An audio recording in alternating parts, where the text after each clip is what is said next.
12,000 रुपये की राशि पर X% प्रति वर्ष की दर से 1.5 वर्षों के लिए चक्रवृद्धि ब्याज 3840 रुपये है, जो वार्षिक रूप से संयोजित है। समान राशि पर समान दर पर और समान अवधि के लिए चक्रवृद्धि ब्याज क्या होगा यदि ब्याज अर्धवार्षिक रूप से संयोजित किया जाता है।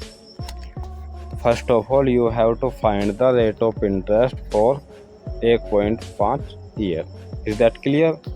तो माय डियर स्टूडेंट, आपको 3840 रुपये का ब्याज मिला है ओवरऑल।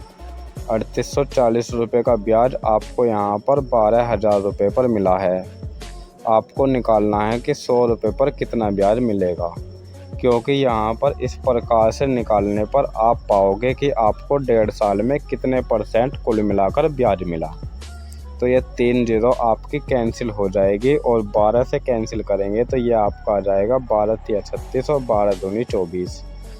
इसका मतलब आपको 1.5 साल में कुल मिलाकर 12,000 रुपये पर 32% का ब्याज मिलेगा। अगर यहाँ पर 32% का ब्याज आपको 1.5 साल में है तो आपकी ब्याज की दर 20% रही होगी। ब्याज की दर आपकी 1 साल के लिए 20% है तो 6 माह के लिए आपकी ब्याज की दर 10% रही होगी। अगर आप यहाँ 10% और 20% की बात करें, कितनी 20% और 10% का ही सक्सेसिव आपका 32% निकल कर आएगा, क्योंकि कंपाउंड इंटरेस्ट में आपको सक्सेसिव निकालना होता है। तो 20 और 10 आपको ये दर लेनी होगी। 1 साल के लिए 20% की दर है और 6 माह के लिए आपकी 10% की दर है। तब आपकी यहाँ पर 32% की ब्याज की दर 1.5 वर्ष के लिए आ जाएगी। Is that clear?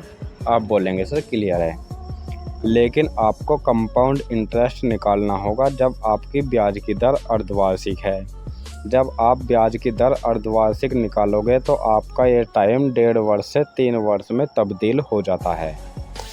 या यूँ कहे कि आपको 1.5 साल में यहाँ पर 6 माह के लिए 3 साइकिल देनी होगी, या यूँ कहे कि 3 बार आपको ब्याज देना होता है। अब यहाँ पर ब्याज की दर आपकी कितनी आएगी? 10%। अब आप यहाँ पर 10% की दर से कंपाउंड इंटरेस्ट अपने माध्यम से निकाल सकते हो। यहाँ पर मैं आपको अनुपात वाला मेथड बताऊँगा। 3 साल का कंपाउंड इंटरेस्ट निकालने के लिए आपको अनुपात याद होना चाहिए 3:3:1 का। अब आपको 10% निकालना होगा प्रिंसिपल का, तो 12,000 रुपये का 10% आपका 1,200 रुपये आ जाएगा। अब आपको यहाँ पर निशान लगाना होगा प्लस का। निशान बाद में लगाइएगा, पहले आप इसका 10% निकालिए जो आपका ब्याज पहली बार आया था, यानी कि 1200 का। 1200 का 10% आपका 120 आ जाएगा। अब आपको 120 का 10% निकालना है तो यह आपका 12 आ जाएगा। यहाँ तक किसी भी स्टूडेंट को कोई भी प्रॉब्लम नहीं होनी चाहिए। अब यहाँ आप इनकी सीधी सीधी मल्टीप्लाई कर दीजिए, तो ये आपका आ जाएगा 12 3 3600 प्लस 12 3 36 यानी 360 और प्लस ये आपका 12।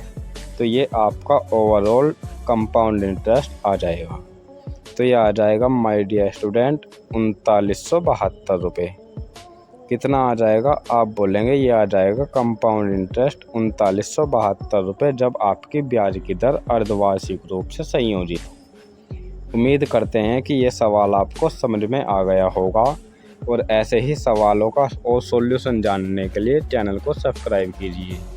जो सवाल आपको परेशान करते हैं और एग्ज़ाम के पॉइंट ऑफ व्यू से काफ़ी इम्पोर्टेंट होते हैं, उन्हीं सवालों को मैं आपके इस चैनल पर करवाता रहता हूँ। Thank you, take care, good bye, जय हिंद, जय भारत, वंदे मातरम।